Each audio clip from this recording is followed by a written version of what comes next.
At the Cambridge Primate Research Center, chimps are being experimented on with dissections and with videos of urban rage and violence. A trio of animal rights activists break into the laboratory where the chimps are being held to collect evidence of the inhumane experimentation, capturing a local scientist at the lab in the process. When the activists intend to free the chimps, the panicked scientist tries to warn the animal activists that the chimps are infected with a highly contagious virus he calls rage, which is very dangerous and can be transmitted through just one bite. However, the activists ignore the scientist's warnings and release one of the chimps, which attacks and bites an activist before one of the others kills it. The bitten activist almost immediately begins vomiting blood and attacks the other activists and the scientist. 28 days later, a man named Jim wakes up from a coma in an empty hospital. He ventures through the hospital, finding it deserted with signs of chaos and unable to find anyone else there. Jim then leaves the hospital and heads out into central London, finding the city is completely devoid of human life and with widespread signs of a massive catastrophe, including a discarded newspaper that indicates Britain has endured a mass exodus, and a huge bulletin board covered with thousands of missing persons notices. Jim soon finds and enters a church which has been used as a mass grave, filled with corpses. Jim finds people alive but acting abnormally in the church, including a priest who seems to be spasming and unintelligent and tries to attack Jim. Jim flees the church into the streets of London, with the raging people giving hot pursuit. When two survivors in gear rescue Jim by molotoving his pursuers and blowing up a nearby gas station. The two survivors subsequently take Jim into their hideout in an abandoned sweet shop in the empty London Underground, where they introduce themselves as Mark and Selena, upon learning from Jim that he has been comatose throughout the catastrophe that has apparently hit London. Selena explains to Jim that while he was comatose, a virulent virus which turns those it infects into raging, mindless killers. In seconds, the rage virus from the Cambridge Primate Research Center has surfaced and spread uncontrollably, decimating and destroying Britain and possibly the entire globe and collapsing British society, and leaving most of the remaining population either dead or infected. Jim wants to go to his parents' home in Deptford to check on them. Despite Selena's warnings they will most certainly be dead, but agree to accompany Jim once it is safe to go out in daytime. The next day, Jim, Mark and Selena make their way across London to Jim's parents' home, where a devastated Jim finds his parents committed suicide during the rage outbreak. Selena and Mark tell Jim he should be grateful his family died peacefully, unlike Selena and Mark's own families in the rage pandemic, and the trio subsequently decide to stay in the house for the night. That night, as Jim looks through the house, two infected arrive and attack Jim before Mark and Selena kill the infected. However, just after, when Selena notices Mark is injured and likely infected, she immediately hacks him to death with her machete and sets about leaving and heading back out into the city with Jim. As Jim and Selena head through the dark, empty city, Selena warns Jim that the virus takes over in seconds and that she will kill Jim in a heartbeat should he ever get infected, and also ruling out intimacy between the two. The two then notice flashing lights from an apartment in a nearby flat block and go to investigate. Upon reaching the apartment block, Jim and Selena begin making their way up through the stairwell to the source of the flashing lights. When two infected arrive and pursue the two up the stairs, they are saved by another survivor, Frank, who fights off and kills the infected and leads Jim and Selena into the sanctuary of his flat, where the lights were coming from and where Frank and his daughter Hannah are holed up. Frank is thrilled to have new guests in Jim and Selena, and warmly welcomes the two in and even makes a toast in celebration. Friends, mini pause. Activity on the channel is dropping, so I really need you. Pause this video, put a like and write any comment. This will allow my video to get into YouTube recommendations. Thank you and enjoy your continued viewing. The next day, Frank discusses resources with Jim and reveals that they haven't managed to get any new water without recent rainfall, and that with resources dwindling they can't afford to stay at the flat block for much longer. Frank shows Jim and Selena a repeating military radio broadcast which claims that there are soldiers offering other survivors protection at the 42nd blockade outside Manchester and who have the answer to infection. Frank wants to cross country to the blockade in search of the soldiers' protection, though Selena, is skeptical that they'll find anything there after all the devastation that the rage infection has wrought upon the country. The group subsequently take Frank's taxi to travel across England to Manchester, and they drive through a dead-filled London. The taxi suffers a flat tire while the group are driving through a tunnel beneath the Thames, and the group are attacked by infected in the tunnel but narrowly escape when they quickly replace the taxi's flat tire and drive out. The group afterwards stop at and happily and humorously raid a London supermarket for food, before continuing on their journey to Manchester, leaving London and driving into the countryside. At one point, the group have to stop at a rural burger shack to collect petrol to refuel the taxi, and while they are there, Jim is attacked by and kills an infected little boy when he is alone.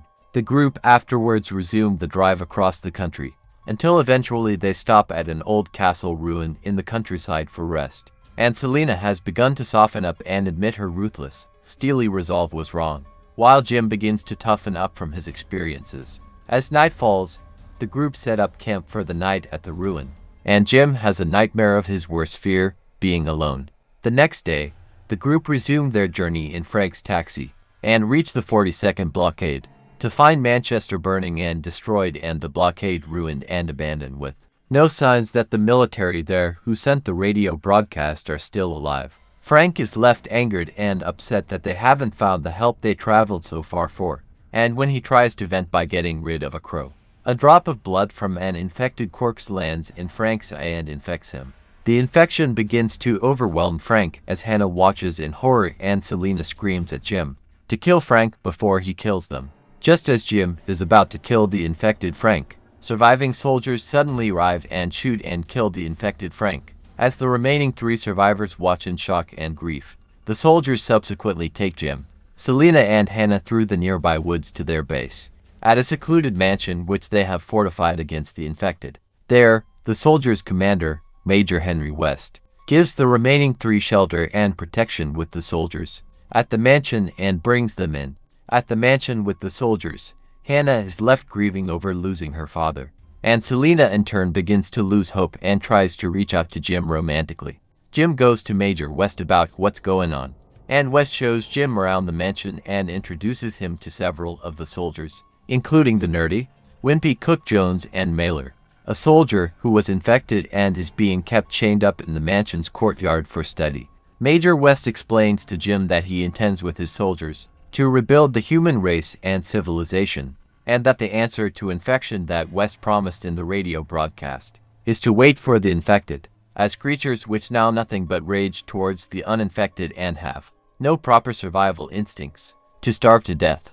The following night, Major West and the soldiers hold a dinner with the 3 survivors, where the soldiers discuss their differing views on the state of normality and whether or not they will ever see normality again in the aftermath of the rage outbreak and whether or not the post-outbreak world is any different to the state of normality. The dinner is cut short when the infected launch an attack against the mansion and the soldiers leave to successfully fend the infected off. Afterwards, one of the soldiers, Mitchell, tries to force himself on Selina until Sergeant Farrell violently gets him to stop, and Major West subsequently takes Jim aside to talk to him in private. Major West confronts Jim about who he has killed since the outbreak to have survived, and Jim regretfully admits to killing the infected child at the burger shack. Major West in turn explains to a horrified and disgusted Jim that he has promised his soldiers women for sexual slavery to give them hope and to repopulate the world after the infected starve to death. Realizing what this means for Hannah and Selina, Jim tries to escape the mansion with them, but the 3 are stopped and captured by the soldiers when Jim refuses to join Major West because of what it means for Selina and Hannah. West has Jim locked up in the cellar for execution in the morning, along with Sergeant Farrell, who disagreed with Major West's plans for the women and tried to help them escape. There, Jim overhears Farrell theorize that in actuality there is no global pandemic of infection and that Britain has been quarantined and the rest of the world is continuing normally, which in turn gives Jim hope.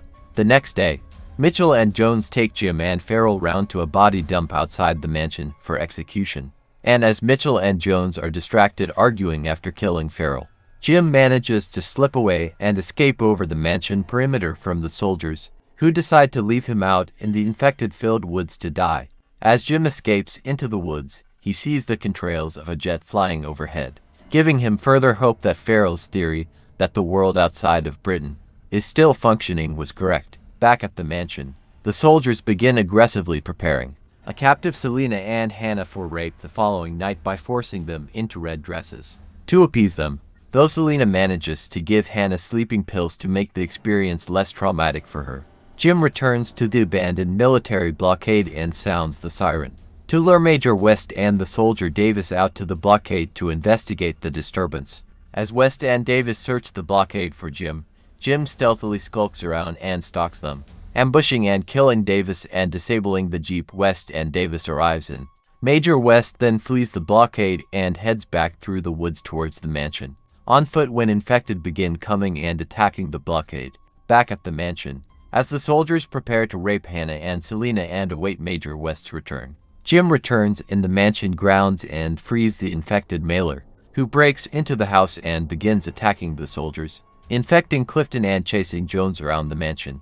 As the two infected soldiers rampage through the mansion and begin killing off the uninfected soldiers one by one, Mitchell takes a hostage Selina with him through the mansion in search of safety from the infected, while Hannah escapes from the soldiers into the house in the chaos. At the same time, Jim enters the mansion, killing Jones, and skulks through the mansion in search of Hannah and Selina while also evading the rampant infected. While Hannah evades the infected Clifton, Jim tracks Selina and Mitchell down as Mitchell locks Selina and himself in a room from the infected. When Mitchell tries to rape Selina, Jim goes into a rage and attacks, taking Mitchell by surprise by brutally beating the vicious soldier to death. A stunned and horrified Selina, thinking Jim is infected because of what he's just done, readies her machete to kill him, but she hesitates, and Jim notes this and reveals he isn't infected, and that to kiss. Hannah then arrives and regroups with Jim and Selina, and the trio flee from the overrun mansion into the grounds to escape in Frank's taxi, but there they encounter a vengeful Major West, who shoots Jim in the stomach for killing all his men. Hannah commandeers the cab and backs it up to the front door with West inside, where the infected mailer drags West screaming out through the rear window and back into the house. Hannah, Selina and a mortally wounded Jim then escape and drive off in the taxi, as Mailer rips Major West apart. Another 28 days later, a bandaged Jim wakes up in recovery again, this time in bed in a remote cottage in Cumbria where Hannah and Selina have taken refuge and made home. Downstairs, Jim finds Selina sewing large swaths of fabric to make letters for spelling out a message. When Hannah alerts them that a European surveillance jet is coming, the trio rush outside and unfurl the last huge cloth banner, adding the final letter to the word hello laid out on the meadow. As an approaching Finnish military jet flies over the landscape towards their location, a pair of infected are shown lying helplessly in the road, dying of starvation, proving that just that part of Major West's answer to infection was correct. The jet flies over the three waving survivors and their giant message, and the radio of the jet can then be heard saying "Lehedik helicoptering. Will you send a helicopter?" as the jet flies off. Selina turns to Jim and wonders aloud, "Do you think he saw us this time?"